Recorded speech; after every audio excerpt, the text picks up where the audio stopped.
ত্রয়োদশ জাতীয় সংসদ নির্বাচন 2026 এবং গণভোটকে কেন্দ্র করে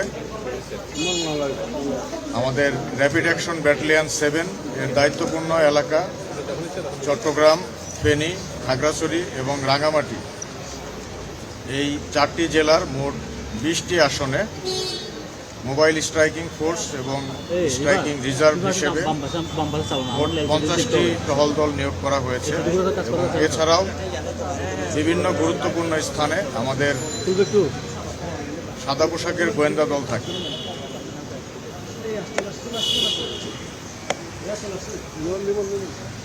র্যাপিড অ্যাকশন ব্যাটালিয়ন অন্যান্য আইন শৃঙ্খলা রক্ষাকারী সংস্থা, রিটার্নিং ও অ্যাসিস্ট্যান্ট রিটার্নিং কর্মকর্তা, নির্বাচন কমিশন এবং নির্বাচনের সাথে সংশ্লিষ্ট সকলের সাথে সমন্বয়ের মাধ্যমে কার্যক্রম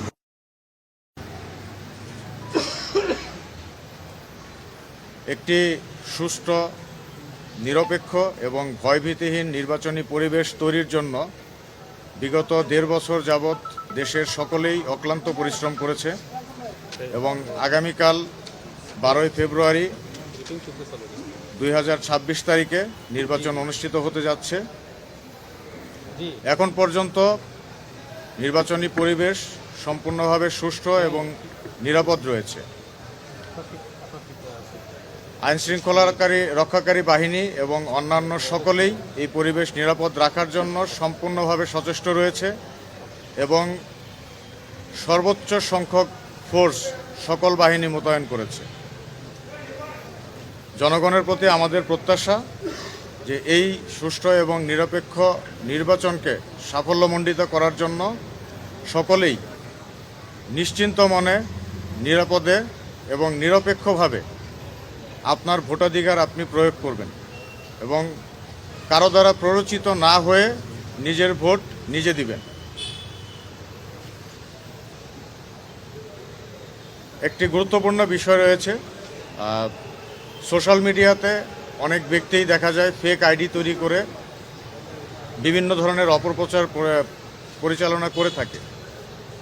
সকলের কাছে অনুরোধ থাকবে যে সোশ্যাল মিডিয়াতে ফেক আইডি থেকে পোস্ট করা কোনো নিউজ দেখে কেউ বিভ্রান্ত হবেন না। 18 কোটি মানুষের একটি দেশে 2-1টি বিচ্ছিন্ন ঘটনা ঘটে থাকতে পারে বা ঘটতে পারে, এটা নিয়ে কেউ বিভ্রান্ত হবেন না কিংবা ভয়ভীতি পাওয়ার কোনো কিছু নেই। আমরা আইন শৃঙ্খলা রক্ষাকারী বাহিনী সকল আসনকে একেবারে ঘিরে রেখেছি। তো যেখানেই আপনার কাছে সমস্যা মনে হবে, কোনো অভিযোগ থাকলে আপনি 5 থেকে 7 মিনিট পায়ে হেঁটে আশেপাশে ঘোরাঘুরি করলেই কাউকে না কাউকে পেয়ে যাবেন। তো সম্পূর্ণ পরিস্থিতি আমাদের নিয়ন্ত্রণে রয়েছে এবং এই পরিস্থিতিটা সম্পূর্ণ নিরাপদ এবং ভোট প্রদানের জন্য সহায়ক ভূমিকা পালন করছে।